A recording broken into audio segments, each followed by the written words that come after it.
Please అత్తయ్య, ఉష నాకోసమే ఇవన్నీ చేసింది. అంతేకాని మీ మాటని కాదని మీకు కోపం తెప్పించాలని కాదు. వీళ్ళిద్దరూ ఒకటైపోయారండి. ఇప్పుడు నేను వీళ్ళకి సపోర్ట్గా ఉండకపోతే బ్యాడ్ అయిపోతాను. వీళ్ల పార్టీ అన్నట్టు యాక్ట్ చేయాల్సిందే. కడుపుతో ఉన్నప్పుడు ఎవరికైనా రకరకాల రుచులు కావాలనిపిస్తుంది. అది సహజమే కదత్తయ్య. అందుకే నేను అక్క కోసమే ఇవన్నీ చేశాను.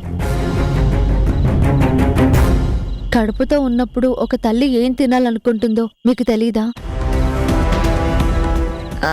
అవునత్తయ్య, పాపం హారిక ప్రెగ్నెంట్ కదా, తనకు కావాల్సింది తినివ్వండి. ఏదో ఆశగా ఇవన్నీ చేయించుకున్నట్టుంది. సరే, మీకు నచ్చినవి మీరు చేసుకున్నారు, మీరే తినండి, నేను వెళ్తాను. అత్తయ్య,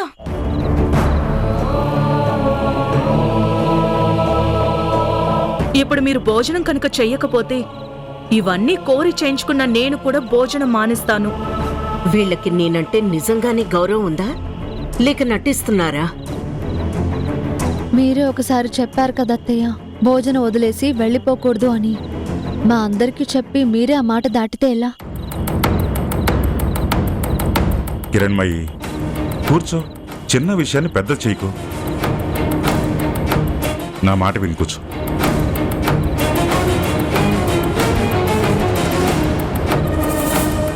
అమ్మా ప్లీజ్ అమ్మా, కూర్చో అమ్మా. అమ్మా ప్లీజ్ అమ్మా, ప్లీజ్ ప్లీజ్ అమ్మా కూర్చో. కూర్చోండి అత్తయ్య.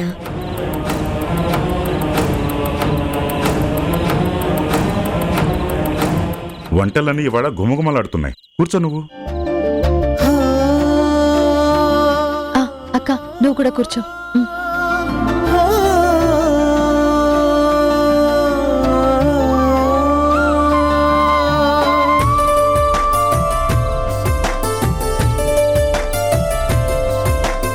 ఆనందాల హరివిల్లు, ప్రేమలు పూసే పొదరిల్లు.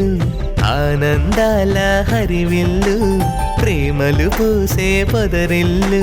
చిరునవ్వులకే పుట్టిల్లు, సుఖశాంతులకే పొత్తిళ్ళు. బాంధవ్యాలే పునాదిరాళ్లుగా కట్టిన బంగారు ఇల్లు. బొమ్మరిల్లు, ఇది బొమ్మరిల్లు.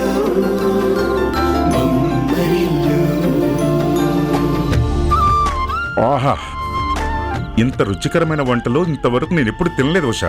సూపర్ గా ఉన్నాయి. అవును షా, హారిక కోసం చేసిన మా అందరికీ కూడా టేస్టీ ఫుడ్ పెట్టావు. Thank you so much. Usha, నీ చేతి వంట ఇంత అద్భుతంగా ఉందని మాకు ముందే తెలుసుంటే రోజు నీ చేతే చేయించుకొని తినేవాళ్ళం కదా.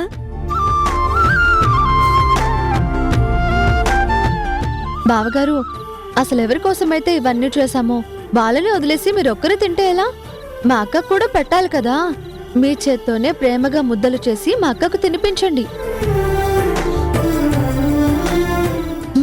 తినిపించండి. ఆనందాల హరివిల్లు, ప్రేమలు పూసే పొదరిల్లు.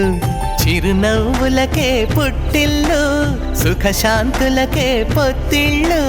బాంధవ్యాలే పునాదిరాళ్లుగా కట్టిన బంగారు ఇల్లు.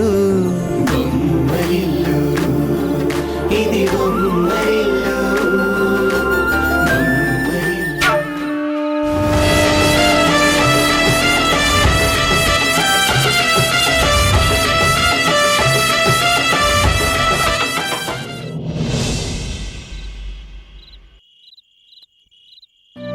ఈ రోజు వంటలు చాలా బాగా చేసావు ఉషా, నాకు చాలా నచ్చాయి. థ్యాంక్స్ అక్క. మావయ్య గారు ఈ రోజు బాగా ఎంజాయ్ చేస్తూ తిన్నారు, అది నువ్వు గమనించావా? అత్తయ్య గారు మొహం మార్చుకొని తినడం కూడా గమనించాను. పాపం, అన్ని ఆవిడనుకున్నట్టే జరుగుతాయనుకునే అత్తయ్య గారికి అలా ఏమీ జరగవని ఈ రోజుతో బాగా తెలిసొచ్చేలా చేశాం. ఇక నుండి మనం ఇదే యూనిటీతో ఇలాగే ముందుకు వెళ్ళాలి. తను తీసుకున్న నిర్ణయమే గొప్పది. ఇక వేరే వాళ్ళ ఇష్టాయిష్టాలతో నాకు పని లేదు, నేను చెప్పిందే శాసనం అనుకునే అత్తయ్య గారిని మనం ఇలాగే ఎదిరిస్తూ ముందుకు వెళ్ళాలి. ఆవిడ పంతం వీడేలా చెయ్యాలి. అత్తయ్య అధికారాలు తగ్గి మన ఇష్టాలు మన మాట చెల్లేలా చేసుకోవాలి. కానీ ఆవిడికి అది తెలియకుండా జాగ్రత్త పడాలి, అంతే. అవునక్క, అత్తయ్య గారు మారడం మనకి ముఖ్యం, అంతేకాని ఆవిడ బాధపడటం కాదు. నీ అంతలా ఆలోచించి ఆవిడలో మార్పు తీసుకొచ్చి అందరికీ నచ్చే పనులు చేసేలా చేయాలి. ఆవిడ నిర్ణయమే ఫైనల్ అనుకోవడం మానేసి అందరి నిర్ణయాలు తెలుసుకునేలా చేయాలి. అహం దెబ్బ తీయకుండానే ఆవిడ అహంకారాన్ని మమకారంగా మార్చాలి. అవును ఉషా, మనకు కావాల్సింది అదే. అత్తయ్య గారు నాపై కోపంగా ఉన్నప్పుడు నాకు తెలియలేదు, కానీ ఇప్పుడు నాపై ఆప్యాయత చూపుతుంటే అర్థమవుతుంది. ఆవిడికి అహం అడ్డొస్తే ఎవరినైనా క్షమించరు. ఆవిడ అహంకారానికి ఎదురెళ్తే ఎవ్వర్నీ లెక్క చేయరు. అందుకే మనం చాలా తెలివిగా ఆలోచించి నడుచుకోవాలి. అందుకు సరైన ఐడియాస్తో పర్ఫెక్ట్ ప్లాన్తో ముందుకెళ్ళాలి. మనం అనుకున్నది త్వరలోనే జరుగుతుందక్కా. అందుకు మనం ఇలాగే కలిసికట్టుగా అడుగులు వేయాలి. అది జరిగేదాకా ప్రతి విషయంలోనూ తోబుట్టువుల్లా తోడుగా ఉంటూ విజయం సాధించాలి. రేపు నీకు పుట్టబోయే బిడ్డకి ఈ ఇంటిని ఒక అందమైన బొమ్మరిల్లుగా అందించాలి. ఓ, మీరిద్దరూ ఇక్కడున్నారా? Thank you so much Usha. చాలా రోజుల తర్వాత ఒక చక్కటి భోజనం తిన్నాను. థ్యాంక్స్ బావగారు. ఈ క్రెడిట్ లో సగం అక్క కూడా చెందుతుంది. ఇదంతా అక్క వల్లే సాధ్యమైంది. చాలా సంతోషంగా ఉంది ఉషా. నువ్వు హారిక కలిసి మళ్ళీ అక్కా చెల్లెలలా ఆప్యాయంగా ఉండడం చూస్తుంటే చాలా సంతోషంగా ఉంది. మీరిద్దరూ ఎప్పుడు ఇలాగే ఉండాలి. ఇకపై మమ్మల్ని ఎవ్వరూ విడదీయలేరు బావగారు. ఉషా లాంటి చెల్లి దొరకడం నా అదృష్టమండి. మళ్ళీ తనను కోల్పోయే ఏ ప్రయత్నం జరగకూడదు. నీకు తెలుసా ఉషా, నీ వంటల గురించి నేను, నాన్న, అన్నయ్య ఇప్పటి వరకు మాట్లాడుకుంటూనే ఉన్నాం. అంత బాగున్నాయి. మీ అందరికీ నా వంటలు నచ్చాయి, అదే చాలు నాకు. తప్పకుండా ఇక నుంచి రోజు అలాగే చేసి పెడతాను. కానీ ఈరోజు నాకు కొంచెం భయం వేసింది. అమ్మ ఎలా రెస్పాండ్ అవుతుందో, ఎంత కోపడుతుందో అని. కానీ మీ ఇద్దరు చాలా బాగా మేనేజ్ చేశారు. భలేగా కవర్ చేసి అమ్మ చేతే అవన్నీ తినిపించేశారు. ఆ విషయం మేమంతా మాట్లాడుకుంటూ మిమ్మల్ని తెగ పొగిడేసుకున్నాం. కానీ ఈ రోజు అంటే ఏదో అలా జరిగిపోయింది. రోజు అంటే అమ్మ ఒప్పుకోదు. తన మాట వినకుంటే అందరి మీద కోప్పడుతుంది. అది మేం తట్టుకోలేం. అవన్నీ మాకు వదిలేయండి బావగారు, మేం చూసుకుంటాము. మేమిద్దరం కలిసి అన్నీ చక్కబెడతాం. అవన్నీ పట్టించుకోకుండా మీరు జస్ట్ మా వంటల్ని తిని ఎంజాయ్ చేయండి. ఏమంటావు అక్క?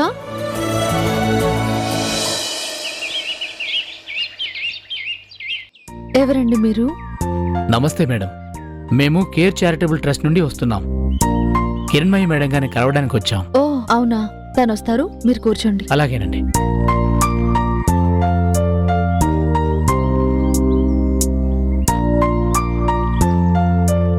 సంజయ్, బయలుదేరదామా? అమ్మా, వాళ్ళు కేర్ చారిటబుల్ ట్రస్ట్ నుంచి వచ్చారు. మనల్ని ఇంతకు ముందే ఒకసారి కలిశారు. వాళ్ళ ట్రస్ట్కి డొనేషన్ ఇస్తే అది ట్యాక్స్ రిడమ్షన్కి అప్లై అవ్వదు. మనకింతకు ముందు తెలియక డొనేషన్ ఇచ్చాం. అప్పుడు అది మన ట్యాక్స్లో డిడక్షన్ అవ్వలేదమ్మా. కాబట్టి ఇప్పుడు ఏ డొనేషన్ ఇవ్వద్దమ్మా.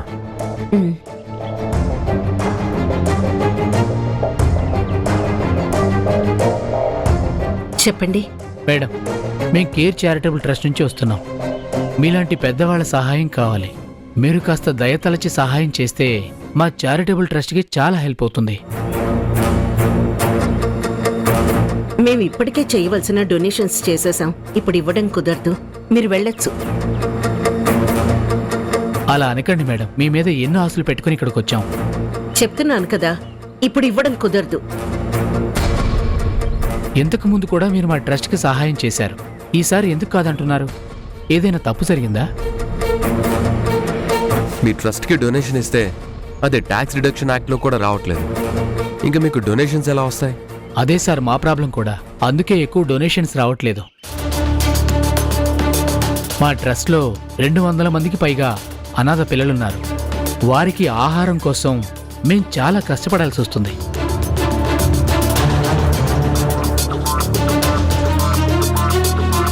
అందుకే మీలాంటి వారిని సహాయం అడుగుతున్నాం.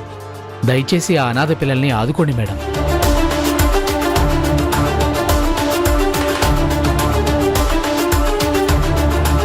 మరి పండిట్ గారి ఫౌండేషన్కి మొన్ననే కదా 25 లక్షల చెక్ ఇచ్చారు. అది ట్యాక్స్ డిడక్షన్లోకి వస్తుందా? పాపం అనాథ పిల్లలకి సాయం చేయమంటే మాత్రం అన్నీ గుర్తొస్తున్నాయి వీళ్ళకి. ఎలాగైనా అత్తయ్య గారితో వీళ్ళకి డొనేషన్ ఇప్పించాలి. చూడండి, మాకు ఆఫీస్కి టైం అవుతోంది. ఇక మీరు బయలుదేరొచ్చు. మీరు పెద్ద మనసు చేసుకుని ఆ పిల్లల్ని ఆదుకోవాలి మేడం. మీరు దయ చూపితే వాళ్ళు కడుపు నిండా అన్నం తినగలరు, బడికెళ్ళి చదువుకోగలరు. చూడండి, నాకేది రెండోసారి చెప్పే అలవాట్లేదు. ఇంక మీరు బయలుదేరొచ్చు. అదేంటి అత్తయ్య గారు అలా అంటున్నారు? పాపం చిన్నపిల్లలు అంటున్నారు, అందులోనూ అనాథ పిల్లలు. మీ దయ వాళ్ళకి చాలా ఉపయోగపడుతుంది. మీ మంచి మనసు అందరికీ తెలుసత్తయ్యా. అందుకే మిమ్మల్ని నమ్ముకుని వాళ్ళు వచ్చారు. వాళ్ళకి సహాయం చేయండి. నువ్వేంటి నాకు సలహాలు ఇచ్చేంత దానివైపోయావా? ఏం చేయాలో నాకు తెలుసు. నువ్వు నీ హద్దుల్లో ఉంటే మంచిది. అయ్యో అత్తయ్య గారు, మీకు నేను సలహాలు ఇచ్చేంతటి దాన్నా? ఏదో మీ మంచి మనసు తెలుసు కాబట్టి చెప్పాను అంతే. అయినా ఎవరైనా సహాయం అడగగానే ముందు వెనక ఆలోచించకుండా లక్షల్లో దానాలిచ్చే మీకు ఏదో పెద్ద విషయమా చెప్పండి? ఏం చెప్పాలనుకుంటున్నావో సూటిగా చెప్పు. అదే అత్తయ్య గారు, నా భర్తని అవమానించిన గురువుగారి మ్యూజిక్ ఫౌండేషన్కి మీరు 25 లక్షల డొనేషన్ ఇచ్చారు కదా.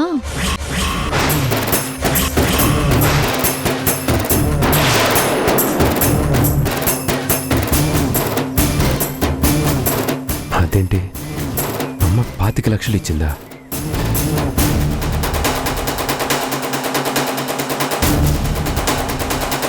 పెద్ద పేరుండి దేశవ్యాప్తంగా పరపతి ఉన్న అలాంటి వాళ్ళకే లక్షల్లో డొనేషన్ చేసే మీరు ఇలాంటి చిన్న చిన్న ఆశ్రమాలకి ఆ మాత్రం డొనేషన్ ఇవ్వలేరా అంటున్నాను.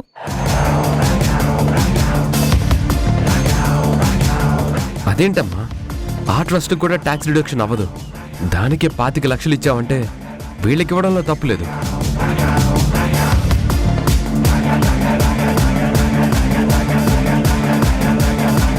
సరే, 1 లక్ష రూపాయలు ఇస్తానులే. అయ్యో అత్తయ్య గారు, మీరు దానం చేస్తున్నారంటే అది మీ ప్రెస్టేజ్కి తగ్గట్టు ఉండాలి కదా. లేకపోతే 10 మందిలో మళ్ళీ మాట వచ్చేదు.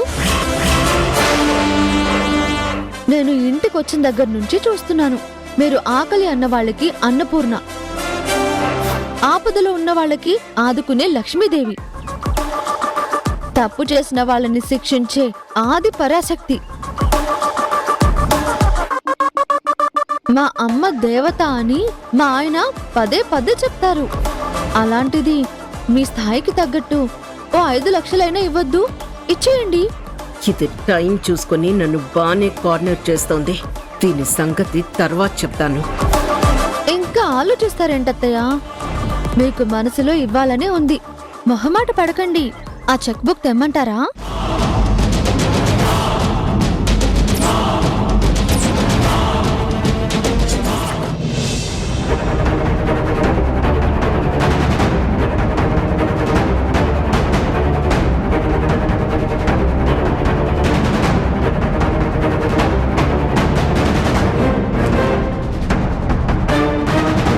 తీసుకోండి. Thank you madam. Thank you madam.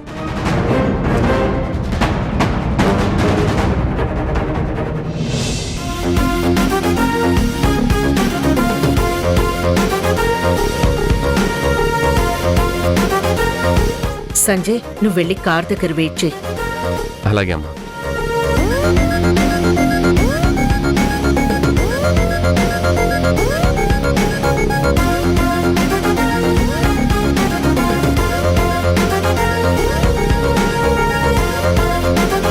ఏంటి నీ ఉద్దేశం? వాళ్ల ముందు నన్ను ఇరికించి ఎలాగైనా డబ్బులు ఇప్పించాలనుకున్నావా? మంచి ఉద్దేశమే అత్తయ్య గారు. మ్యూజిక్ నేర్చుకునే వాళ్ళకి 25 లక్షలు ఇచ్చిన మీరు పిల్లల చదువు కోసం ఓ 5 లక్షలు ఇవ్వడంలో న్యాయం ఉంది కదా. ఏంటి ఆ మాత్రం కూడా ఇవ్వలేరా? అన్నీ తెలిసిన దానిలా ప్రతి దానిలో దూరిపోవడం మానేసి నీ పని నువ్వు చూసుకుంటే అంతా బాగుంటుంది. అలాగే అత్తయ్య గారు.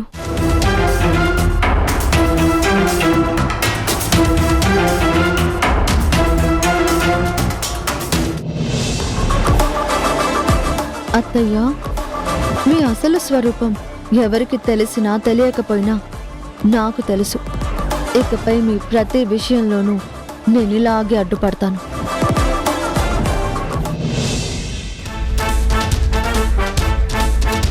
ఉషాలో చాలా మార్పు కనిపిస్తోంది.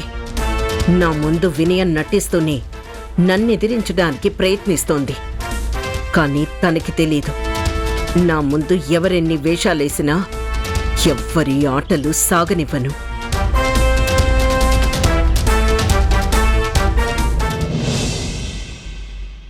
సోనీ, టెండర్ వేయడానికి టైం అవుతుంది. ఫైల్ రెడీ చేశాను. శివానంద్ ఎక్కడ? Good morning sir. ఈ కొటేషన్ సన్షైన్ ప్రాజెక్ట్ టెండర్కి పంపించండి. మనకి ఎక్కువ టైం లేదు. అయ్యో సార్, మీకు తెలీదా? ఈ కొటేషన్ మనం ఎప్పుడో టెండర్కి పంపించాం సార్. టెండర్కి ఫైల్ పంపించేశారు? అవును సార్, ఈ టెండర్కి సంబంధించిన ఫైల్స్ మొత్తం కిరణ్ సార్ రెడీ చేసేశారు. అది కిరణ్మయి మేడం గారు ఫైనల్ చేసి పంపించేశారు. కిరణ్ కోట్ చేశాడా? అమ్మ అప్రూవ్ చేసిందా? కిరణ్కి దీని గురించి ఏం తెలుసు? అది వేరే ఏదైనా టెండర్ అయి ఉంటుంది. సరిగ్గా చెక్ చేయండి. లేదు సార్, నాకు బాగా తెలుసు. ఈ టెండర్ని కిరణ్ సార్ కోట్ చేశారు. మేడం గారు చెక్ చేసి పర్ఫెక్ట్ అని కూడా అన్నారు. నేనే టెండర్ని సబ్మిట్ చేసి వస్తున్నాను సార్. అమ్మ ఎక్కడ? క్యాబిన్లో ఉందా? లేదు సార్, స్టేట్ లెవెల్ బిజినెస్ మీటింగ్కి కిరణ్ సార్ని తీసుకుని అమ్మ మీటింగ్కి వెళ్ళారు. వస్తాను సార్. Sony come. నెల రోజుల నుంచి ఈ టెండర్ కోసం కష్టపడి డీటెయిల్స్ కనుక్కొని ఫుల్గా ప్రిపేర్ చేస్తే జస్ట్ ఒక్క మాటతో నేను పడ్డ కష్టం మొత్తం వృధా అని తెలిసిపోయింది. కిరణ్కి దీని గురించి ఏం తెలుసని కోట్ చేశాడు. దాన్ని అమ్మ ఎలా అప్రూవ్ చేసింది? అసలు నమ్మబుద్ధి కావట్లేదు. కిరణ్ ఇంటెలిజెంటే, ఒప్పుకుంటాను. కానీ ఇన్ని రోజులు కంపెనీ కోసం పగలు రాత్రి అనే తేడా లేకుండా పనిచేసి నేనేమవుతాను? కనీసం నాకు ఒక్క మాట కూడా చెప్పకుండా టెండర్స్ ప్రిపేర్ చేస్తున్నారు. మరి అంత చులకనగా చూడాలా? దాని బదులు నీ అవసరం ఇక లేదు, ఆఫీస్కి రాకుండా ఇంట్లో కూర్చోమని ఒక్క మాట చెప్తే సరిపోతుంది కదా. కిరణ్ వచ్చినప్పటి నుంచి తనని అన్నిట్లోనూ ఇన్వాల్వ్ చేస్తుందమ్మా. దాని అర్థం ఏంటి? నా అవసరం లేదని చెప్పకనే చెప్తున్నట్టేగా. నా విషయంలో కావాలనే ఇలా చేస్తున్నారా? నేను కంపెనీకి అవసరం లేదని చెప్పాలనే నా ప్రయారిటీ తగ్గిస్తున్నారా?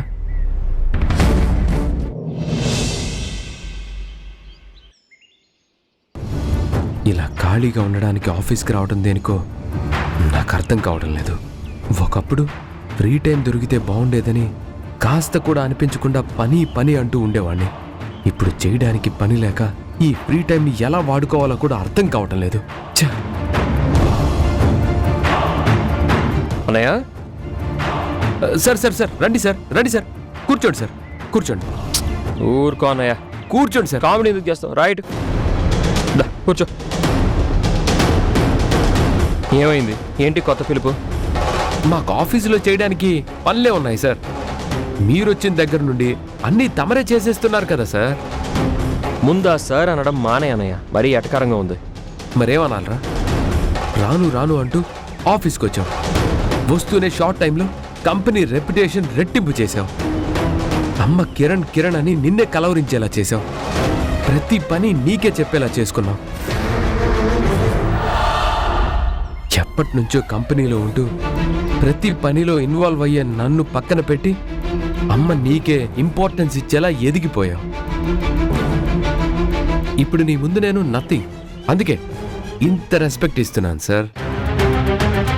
ఆ మాత్రం దానికి అంత రెస్పెక్ట్ అవసరం లేదులే అన్నయ్య. ఏదో ఆఫీస్ పనులు నాకు కొత్త కాబట్టి అమ్మ నాపై కొంచెం ఫోకస్ పెట్టింది, అంతే.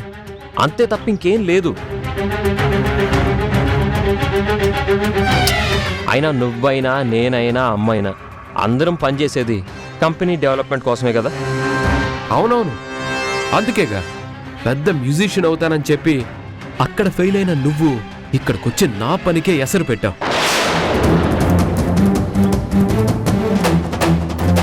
ఎంతో కాలంగా ఆఫీస్ కోసం పనిచేసిన నన్ను పక్కన పెట్టి మరి అన్నీ నీకే అప్పచెప్తుంది కదా.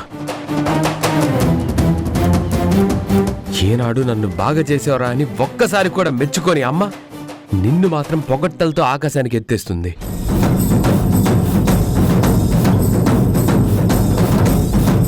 నా ప్రమేయం లేకుండా నాకు తెలియకుండా ఇప్పటిదాకా ఒక్క టెండర్ కూడా వేసేవారు కాదు. కానీ ఇప్పుడు నువ్వొచ్చాక ఒక్క టెండర్ పనులు కూడా నా చేతుల మీదుగా అవ్వటం లేదంటేనే అర్థం చేసుకోవాలి నువ్వు ఎంత గ్రేటో అని. అందుకే అంటున్నా ఆఫీసులో నీ టైం నడుస్తోంది అని. All the best.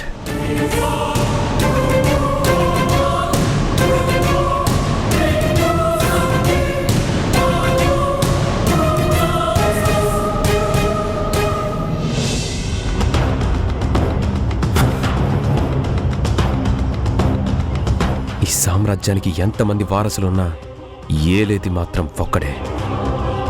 ఆ ఒక్కడిని నేనే అవుతాను. మన మధ్య పోటీ తప్పదు. నువ్వు ఎంత తమ్ముడివైనా తమ్ముడు తమ్ముడే, పోటీ పోటీనే. ఎప్పటికైనా ఆఫీస్లో నా స్థానాన్ని నేనే దక్కించుకుంటాను. కంగ్రాచులేషన్స్ కిరణ్. ఈ ఇయర్ ఈ స్టేట్ బిజినెస్ ఐకాన్ అవార్డ్ కి నీ పేరు నామినేట్ చేశారు. వావ్, రే కిరణ్, కంగ్రాచులేషన్స్ రా. థ్యాంక్ యూ నాన్న.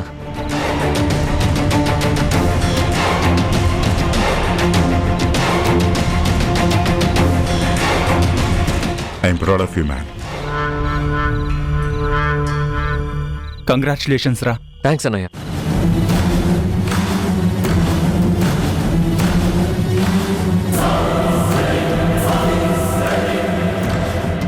ఇప్పుడు అర్థమైందా కిరణ్ నేనెందుకు నిన్ను బిజినెస్ లోకి రమ్మన్నానో? You are the best mom in the world.